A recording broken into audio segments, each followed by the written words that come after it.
Cadillac. I've got the top row back on a southern born and cloudy day, down a long stretch of highway.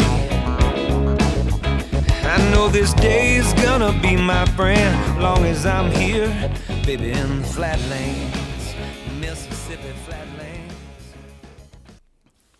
Welcome to the Only One Shot Golf Podcast. I'm Jim Gallagher Jr. Special thanks to Steve Azar for allowing us to use his music, and you can find Steve at steveazar.com. Don't forget to subscribe to wherever you get your podcast, and get your copy of Only One Shot by VJ Trolio. It's available on Amazon. Today we're going to go to the great outdoors with Cuz Strickland of the Mossy Oak Company, the camouflage company, hunting company. They're in the real estate, they're a little bit of everything. Cuz and I have been friends for many, many years, and it goes all the way back to when we filmed my first duck hunting show back here in the Mississippi Delta. And Cuz has been a good friend, and we look forward to hearing some of his great hunting stories, some of the video stories, and some golf stories, and how golf and hunting and the outdoors kind of cross over a lot, and some of the similarities, and we appreciate him spending some time with us. So let's get Cuz on the line. Hey, this is a dream come true. I never dreamed I'd be on a golf podcast because you know how much I love it. But my game just it doesn't rank up there to be on a golf podcast. So I'm thrilled to death. I always love talking to you. Well, Cuz, I always like to ask my guest who kind of got them started in golf, but who got you started out in the great outdoors and got you out there in the fishing? Because you always have to have somebody, whether it's a family member or a good friend, to get somebody out there, because we just don't go out there on our own. But who was the person who influenced you the most and really got you to kind of fall in love with the great outdoors? Well, you know, my dad, he was a 20-year military guy, spent most of his life in the Army, and his deal was fishing. He loved to fish, and I always tell people he's still the best fisherman I ever knew that didn't have a boat.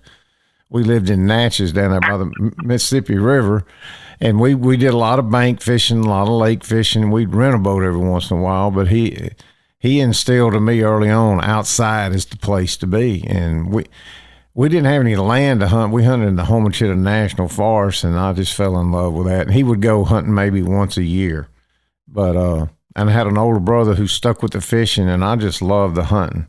And I just fell in love with it. Like I said, I missed my senior year in high school. I missed like 43 days.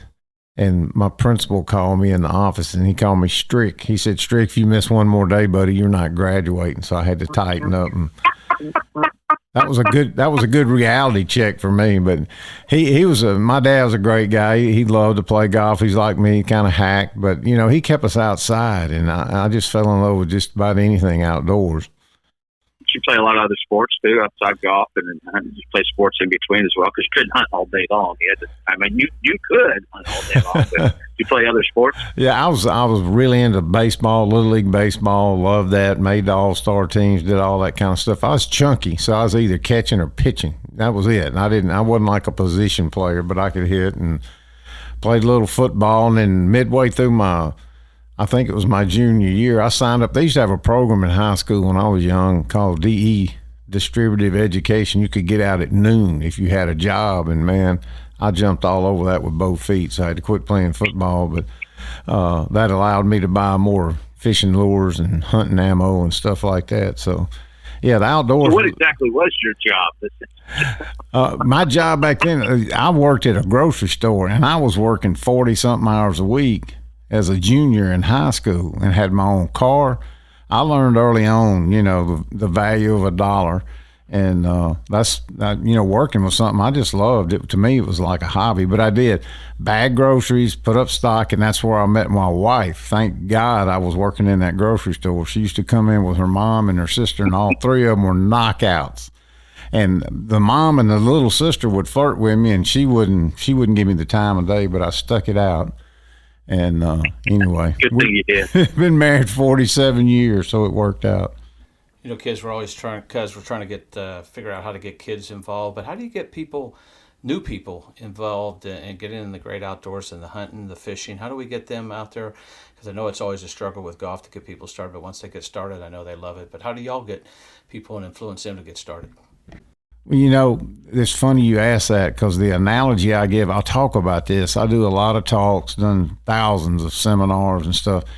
And I always use the golf analogy when it comes to hunting. I said, hunting's not like golf. If you really want to get into golf, you can go to the local golf course and find somebody to instruct you. And it may cost you $20 for an hour or whatever.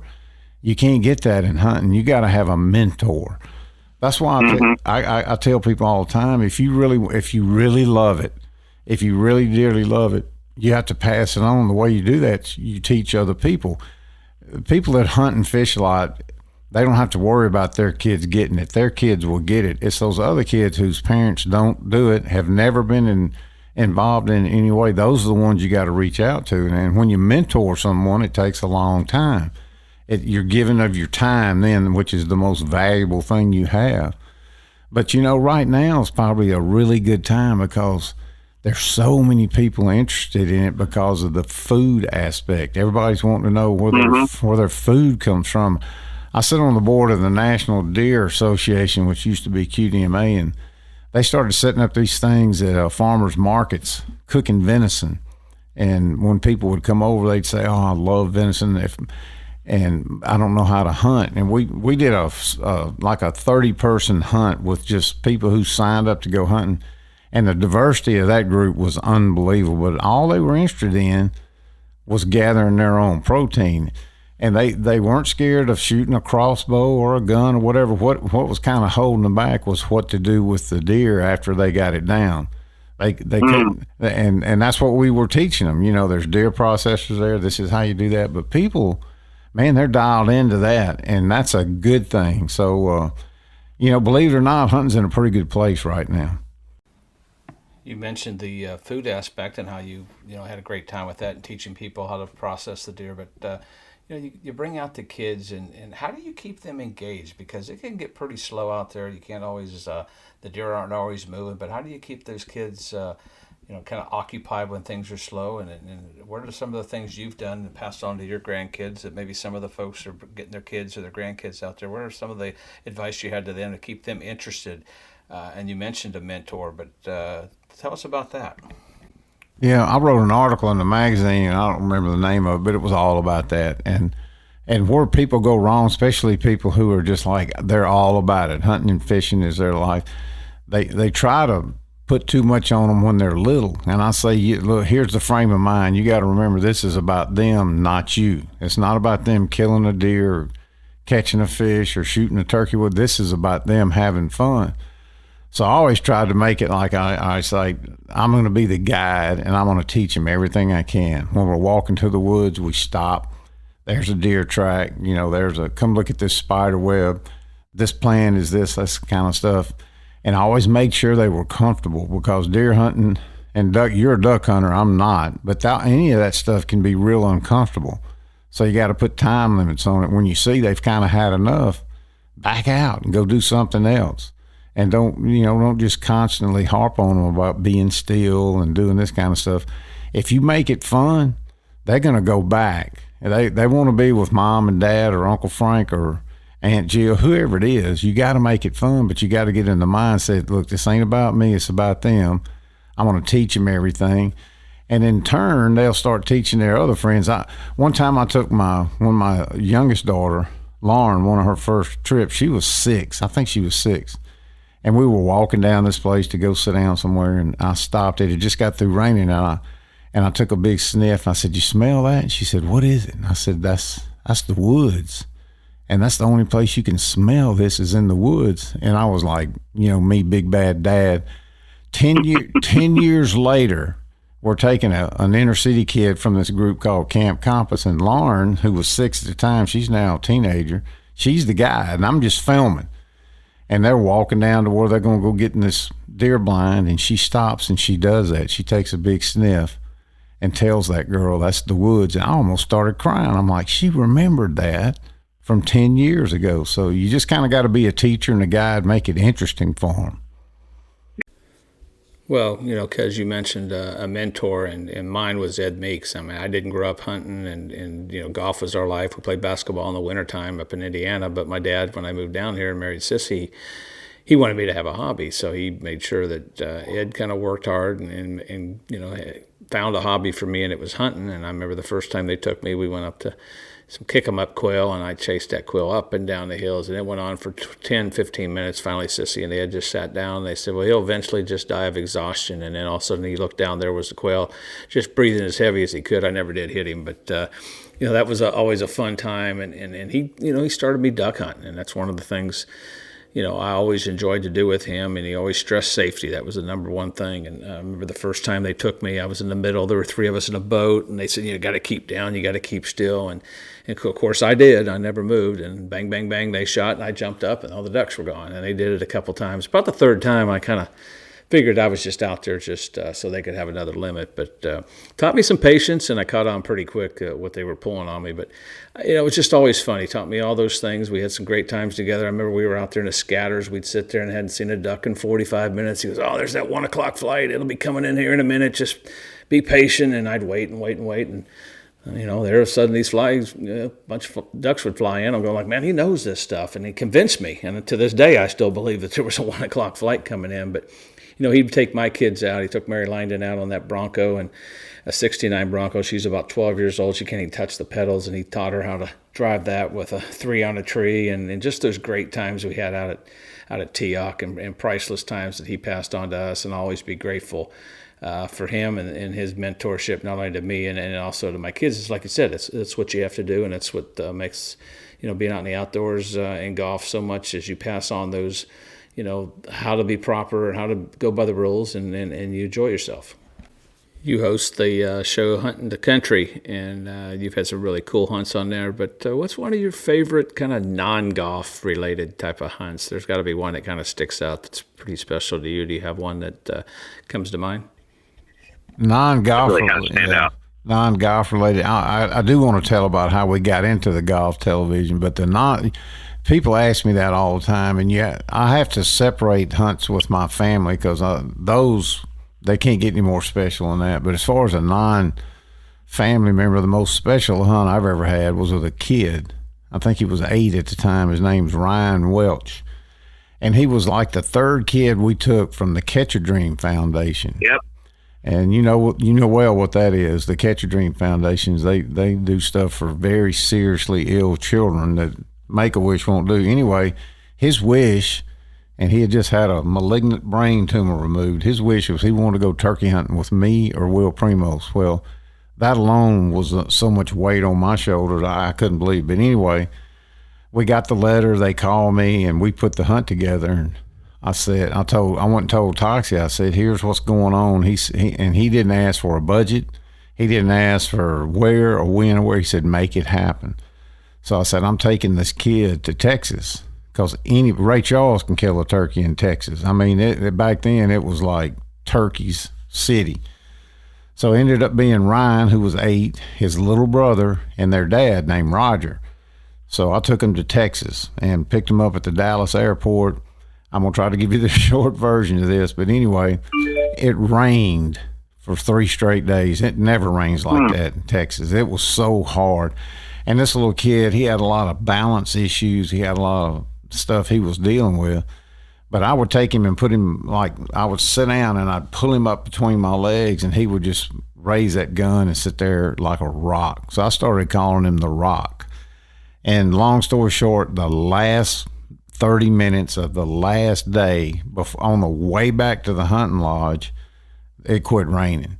And he killed a turkey. And I'm telling you, I've never felt like that. I didn't sleep any. I was at night. I was like, what can I do? What can I do? He killed a turkey, and it affected me more than anything.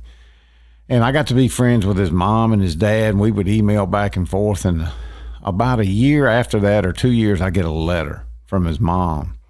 And I'm like, oh God, I'm not opening that letter. I just put it on my desk. And I looked at it. And I just couldn't bring myself to open that letter. I just felt like it was going to be bad news about him. And anyway, I opened the letter, and what it was some pictures of him in his baseball uniform, and he had his back to the camera lens, and he was showing off his jersey, which on the back had The Rock. instead of his name. But had I just opened the letter a couple of weeks earlier, I would have saved some grief. And we took him back 20 years later to the same place. His dad and his little brother. His little brother's now like 6'6", and he killed a turkey on the same ranch 20 years later. So that's my favorite non-golf hunt, I think. So. All right, guys, we got to talk about one of my favorite videos you put out about your grandson Cranky, the Crank Chronicles. That is the most priceless videos. These are the most priceless videos I've ever seen, and him chasing the turkey, I think he called him the devil, and it went on for, I don't know, over a year or so, and just you kept us all engaged with that. We couldn't wait to see what he had to say next, and he was just a little kid. I mean, but he spoke like an adult, like a pro.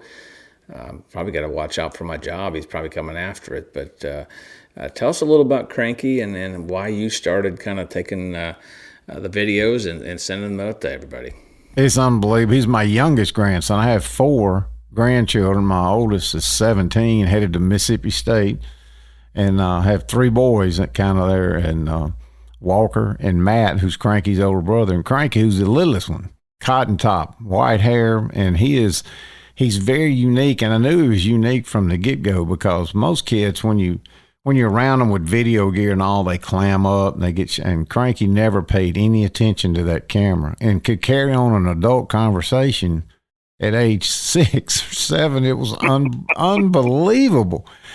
Killed a deer when he was 5 years old and all, but he kind of struggled with turkey hunting because he has trouble being quiet sometimes and being still. So I started just chronicling. I made a video every time we went turkey hunting, and I have a YouTube channel, and I would put the hunt up there with Cranky. We were unsuccessful, but he was struggling, paying his dues. And the second year we were hunting the same little bitty patch of woods, same turkeys up in there gobbling.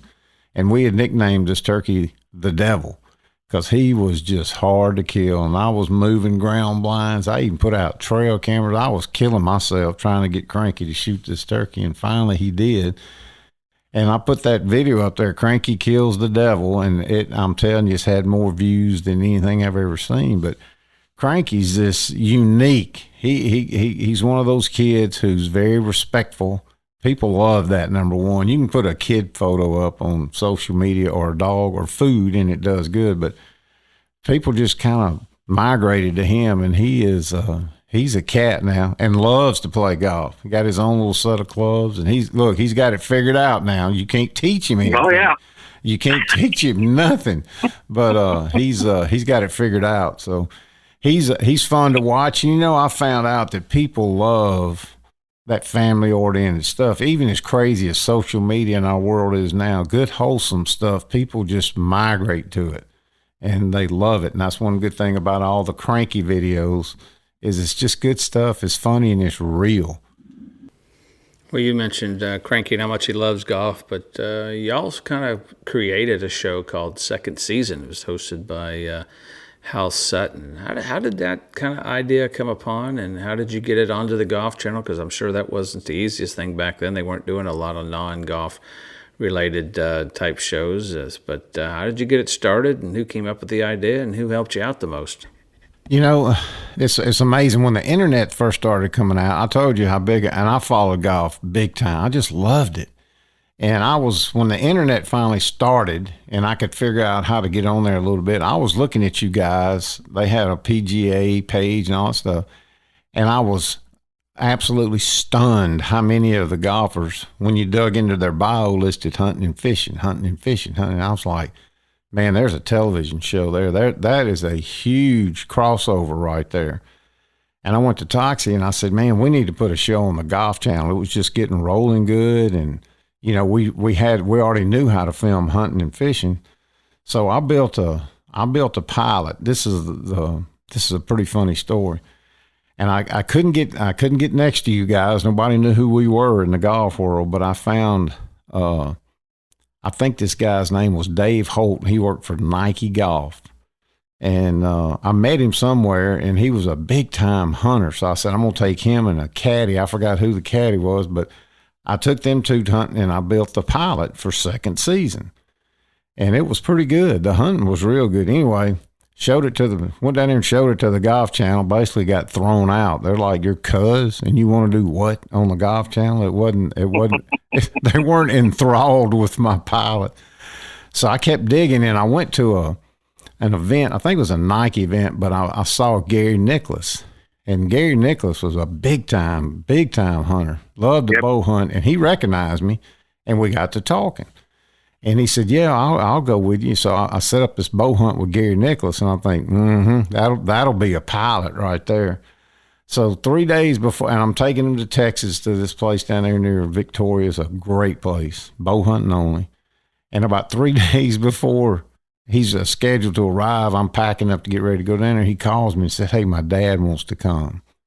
I'm like, oh, gosh. I'm like, yeah, that'd be Jack. I said, yeah, that'd be okay. Yeah, that's okay. So, and at this point, and look, nothing bothers me. But at that point, I'm like, wow. So anyway, I get down there, and it ends up being Jack Nicklaus and his oldest son, Jackie, Gary, one of the other brothers, and Jackie's son. I can't remember Jackie's son. He was 12 years old, I think. But we had those 5 people in camp for 3.5 days. Jack Nicklaus killed a deer with a compound bow, shooting a calf hair tab with his fingers, 38 yards, hadn't shot his bow. When he gets there and he unpacks his bow, I'm looking at it, and I asked him, I said, Mr. Jack, you want to shoot your bow, son? No, it was fine. You know, he's there because those boys are there. Anyway, he shoots a deer at 38 yards, 10 rings it. The thing just runs a little bit and falls over, and I'm like, tell me the camera was rolling. Anyway, we hunted and had the best time, and he did the best interview probably I've ever done at the end of it. And I never asked him one golf question. All he wanted to talk about was his boys. His big deal's, you know, fly fishing and stuff like that. But he said, I do this because my boys want to do it. And anyway, I put that pilot together, and guess what? The Golf Channel, they were impressed. They jumped at that one? They jumped on that one. And once I had, you say that. Go ahead. Once they had that one pilot done, and Jack was so kind. It was at the end of the interview. He told me, he said, cuz, we've had the best time. If I can ever do anything for you, let me know. And I said, well, since you brought it up, if you know anybody at the Golf Channel, I'd like to reinsert this pilot. And literally by the time I got home, I had like 20 missed calls from people at the Golf Channel wanting me to bring that pilot. And you know, wow. Then it was once Jack put the word out and we had this pilot, and the way we did it's when we shot the show and we finished it, I would send it ahead of time to whoever it was, because I wanted that trust factor. Because, I mean, that's a big deal. You know, when we take somebody from the PGA Tour, it's like, look, we just wanted you to talk about hunting and fishing. We're not trying to, you know, get some kind of off-the-wall quote or something. And that trust factor came out, and, you know, we lined them up. We had you and Fuzzy, and it was just tons of people we took on that thing, and it was the most fun I've ever had. Yeah, it was really good. And Jack Nicklaus, you said it. I've been to his house, and you know, he's, as you said, just loves the outdoors. But he loves to get Jack's attention. You talk about his family, and now it's his grandkids, and you talk about hunting or fishing.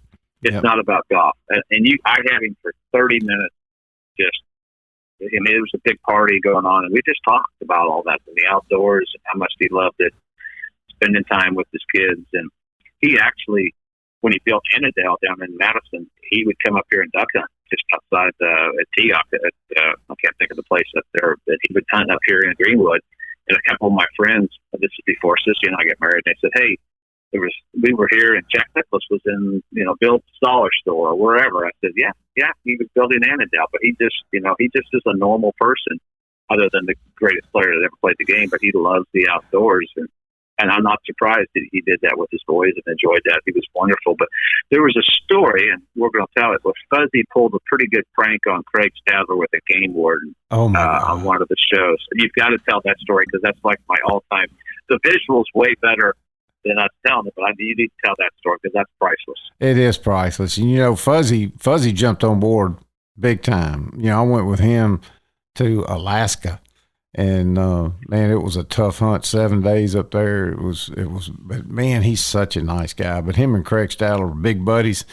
And after we made a show or two with Fuzzy, said, look, I'm going to take Craig Stadler and we're going to go turkey hunting after the Masters. And he said, you got anything close? And I went, yeah, man, I got some real good buddies in South Carolina. And he and me and Tax set this hunt up, and we were going to take Fuzzy and Craig Stadler turkey hunting. Well, that ain't enough. Fuzzy wants to play a joke on him. So anyway, we get up there in plenty of time, and they're playing in the Masters and all that. And we get everybody's hunting license, and we give Fuzzy his, and we just keep Craig Stadler's. And just Fuzzy says, hey, they got him on them. Don't worry about it. So, all right, now we got Craig Stadler's hunting license, but he don't have them on him. So we set up this scheme where there's a couple of game wardens who really want to meet these guys. But the first day, they're going to walk out to this old bridge on this county road with our videographer, camera guy, and Craig Stadler. That's where we're going to pick them up from after the morning hunt. Well, Tack's up on the hill. He's filming from one angle. The guy that's with him has got Craig Stadler wired, so he's got another camera. So they walk out, and they're standing on the county bridge, and here comes the game warden, and he's in on it.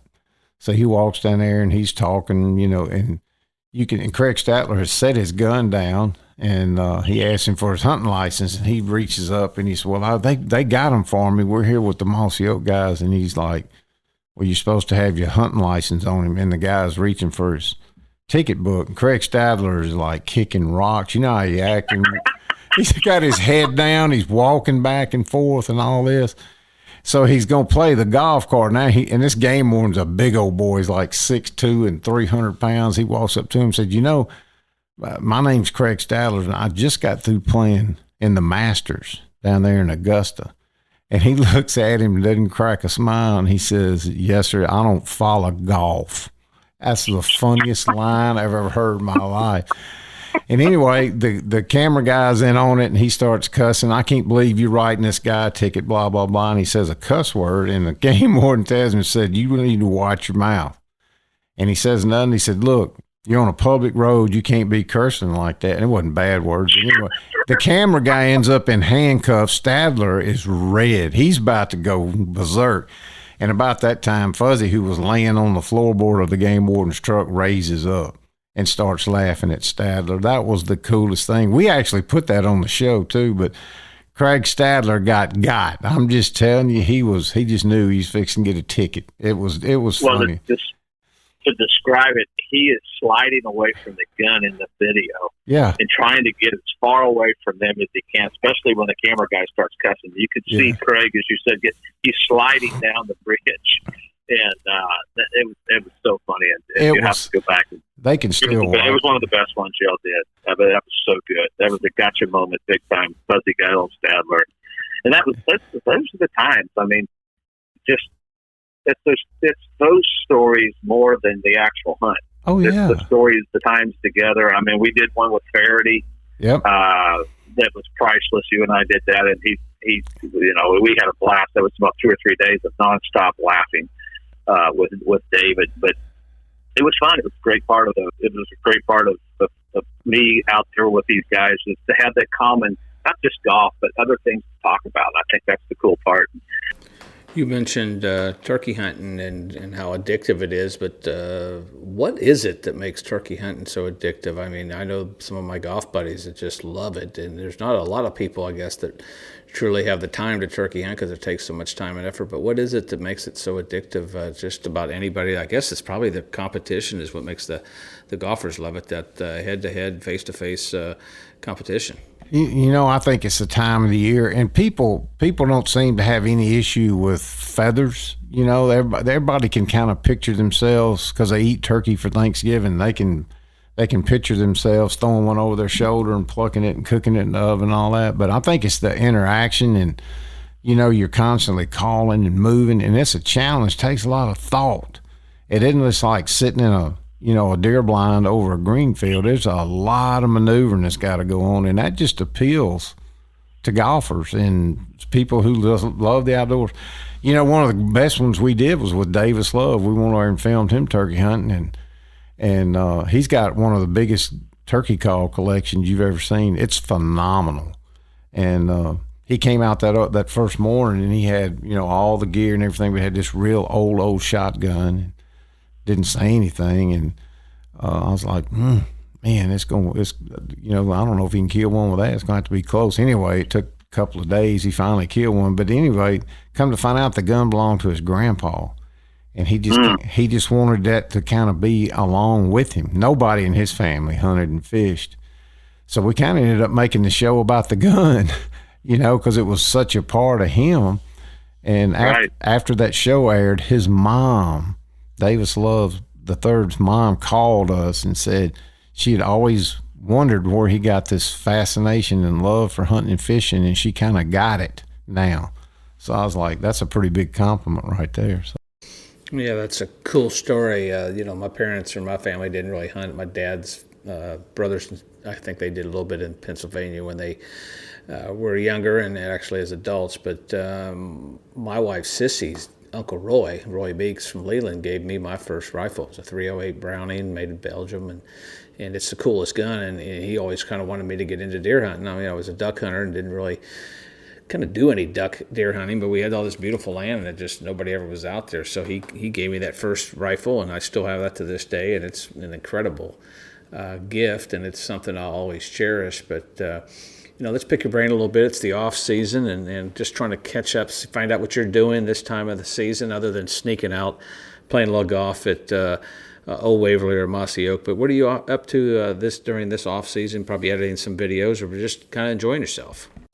Yeah, this is. I got to where I've got a farm now, and I love to plant corn or soybeans. I usually don't plant soybeans because the deer will eat them before they get, tall enough. But I love to kind of get some summer stuff ready on the farm for the deer. And planting corn's a big deal. I never thought I could do it. I finally figured it out, and it's quite the process for me when you do it by yourself, because I don't have all that big equipment. I have to pick out a place, mow it, maybe spray it, get the grass dead, then I disc it, and then I run over it with a tiller, and I plant it with a drill, which is it's a process, but it always comes up, and it's always beautiful. So I'm always dealing with that and starting to mow grass around the pond and all that kind of stuff. And it won't be much longer. We'll be getting, the grandsons are still pretty young. They're like 12 and 10, and Cranky's 8 or fixing to be 9, and they'll shoot crossbows, and we'll go camping and stuff like that. But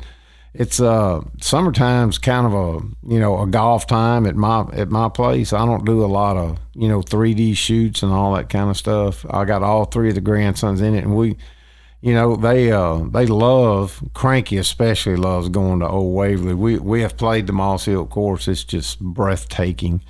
But they love making that turn at Old Waverly because we still have a membership out there, and he loves running up to that ice cream machine, after he plays 9. That's his favorite deal. Mine too. Oh, man, they love that place out there, and they've both been in the golf schools out there.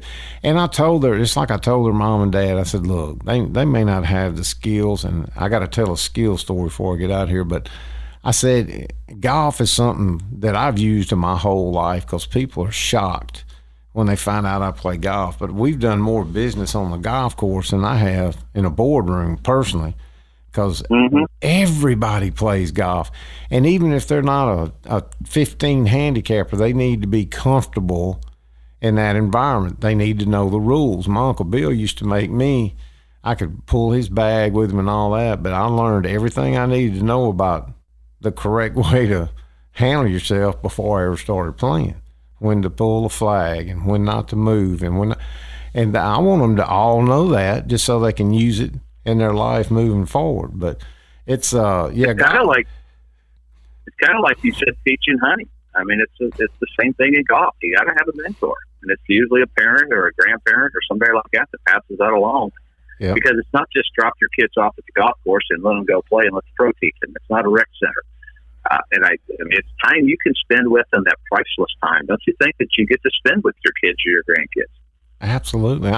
I knew that I wasn't going to be able to teach them the fundamentals. I didn't want to try to teach them the fundamentals because I didn't learn them right. I could teach them those rules and the etiquette stuff and how to be polite. And it's the same thing about hunting. You got to have self-reliance. You got to have respect. You got to have a little bit of competition in you. It's a great game for that. But I knew, let me tell you when it all came to fruition for me when I knew I wouldn't be able to teach them. We were shooting a commercial with Jim Gallagher Jr. for the state of Mississippi Department of Tourism. I don't know how much of this you remember, but we were on I think it was number 5 or 6 at Old Waverly, par 4, landed on the hill. You go down, there's a pond down there, greens up on, and you had one line, and we had 3 cameras rolling, and you had a 3-wood, and you drop a ball on the ground and hit that 3-wood and deliver a line. Hit that 3-wood, deliver a line. And you did it like 6 times. And they were all great takes, but, back then we were like, let's do one more. Well, anyway, we got through, and I drove down there to pick those balls up, and I could literally put my towel over all 6 that were down the hill, which was like 80 yards further than I could hit my driver. And I told Toxie, I said, I don't know how good you got to be on the PGA Tour, but that's pretty good right there. So that's one big tout you had. Yeah, no, it wasn't either, buddy. I'll never, ever forget walking down there going, I don't know what I'm playing, but it ain't golf, apparently. So very impressive. We had such a great time because when we got through, you said, hey, I got to go. I'm going to go do a practice round. Anybody want to go play? And I was like, I jumped all over that. And I'm sure nobody wanted to go because they were, hey, man, this guy's Ryder Cup. I said, I guarantee you we ain't going to talk about nothing but hunting and fishing, and that's what we did.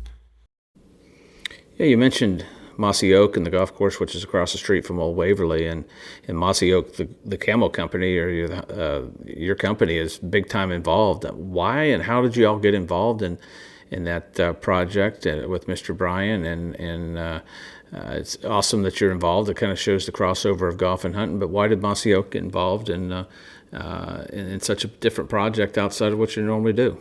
Toxie furnished a little bit of the heavy equipment out there on the front end. This was all Mr. Bryan's deal, and he loves the conservation part of nature and hunting and what we stand for and all that. And he wanted to incorporate that name, Mossy Oak. That's a great golf name too, on top of everything else. But and plus he and Toxie are good friends, and he just wanted us involved.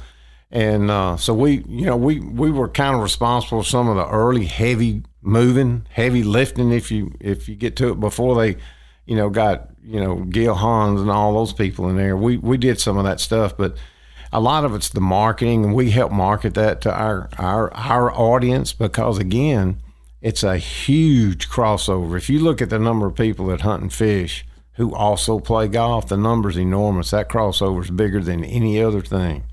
So we kind of market that to our people while they market it to the golf world, and it's such an honor, because that what that golf course is like. It's pretty phenomenal, and to have Old Waverly across the street, it's become a golf destination, as it should. One of the unique features of Mossy Oak, the golf course, is it has very few trees. There's an old dairy farm and has the rolling hills and a few creeks going through it. And, Gilhan's, they came in and did a great job of just using, the natural terrain like the old architects did, the old golf courses we've seen that are, several all over the country that are 100 years old. They used the land. It did kind of make mounds and that, but it's really a beautiful place, and that's why they call it nature's golf. And you can hit it in some wild areas if you get it offline, but it's a beautiful golf course, a lot of fun, and it's completely different than Old Waverly. I think that's what makes it unique. It's, like you said, such a great destination. But it's not the first time that Mossy Oak got into golf. He actually had me and my involvement with me in the state of Mississippi Tourism. We brought out a camouflage bag, and we had the breakup and the shadow grass patterns in 2 different bags. And I remember the first time I brought it out was in Atlanta at the TPC at Sugarloaf, and I was all excited, and I was playing there, and I look at the pairings on Tuesday at noon, and it's Tiger Woods and Jim Gallagher Jr., and I can't quite think of who the third is. And I'm thinking, whoa, what a way to kind of introduce the bag. And I remember calling Bill Sugg. He says, well, I think y'all got your money's worth, and we're going to have to start ordering some bags because everybody wants one. It was just really cool to display that bag, out there with everybody. And the crossovers, you said, that people were wondering, hey, how do we get this bag? And it's really a cool bag, and it's now sitting in the Mossy Oak pro shop, and it's really a cool part of the history and how golf and Mossy Oak have been together for a long, long time. Unbelievable. I remember going to Greenwood too and looking at your Ryder Cup bag, and man, it's just crazy. All that to me was divine intervention. Hooking up with you, hooking up with the Golf Channel, rolling the bag out like that. The state of Mississippi had a great campaign with you. Mississippi tourism, hunting and fishing, that's such a big part of the state right there, and you were such a great spokesperson for that. And they chose right, getting somebody from the golf world instead of somebody from the hunting and fishing world, because they rode you like a government mule on that, and it was a great ad campaign. Man, you did that well. I can remember following you down there in Jackson at the PGA event. You were carrying the bag down there as long as I could keep up. I didn't keep up with y'all very long, but that thing was stunning. I don't remember who made it, but it was a stunning bag, and it got more rise from people than anything else out there. Yeah, the company Burton made that golf bag. They were out of Alabama. They actually made the Ryder Cup bag that I had over at the Belfry, and it was just a beautiful bag they made for us. The patterns really were actually matched up perfectly. My name was in gold lettering, that how I had signed it, so I thought that was a cool part of it as well. But it was really neat to be able to represent a state that I've moved in, and I've lived here over half my life. Everybody's embraced me and kind of adopted me, and growing up in Indiana, I still got a lot of friends and people that support me up there. But the people here in this state have been incredible. You and Toxie and everybody at Mossy Oak, Mr. Bryan at Old Waverly, and everybody has always embraced me and my family, and it's just been a special part of my life. And I just really appreciate those friendships we've had. And my son Thomas worked over at Mossy Oak, as I said, and stayed there for several years. And my son-in-law Cage worked with y'all, so it's been a big part of our family, and we just appreciate those friendships. Because I can't thank you enough for being part of the podcast. I appreciate your friendship. I appreciate everybody, like I said, Mossy Oak, that's been fantastic with me and my family. And as I always like to end the show, is whether in life or golf, you may have only one shot, and you got to make it count. And you guys have made it count, and it's been a very special relationship, and one I'll always cherish, and appreciate you being with us. Hey, God bless you. And what we admire about you more than anything is how you've handled your family and your career, and you're an inspiration to us. And I would love to play golf again. So keep me posted. Keep my cell phone number handy, brother. I'd love to do it again.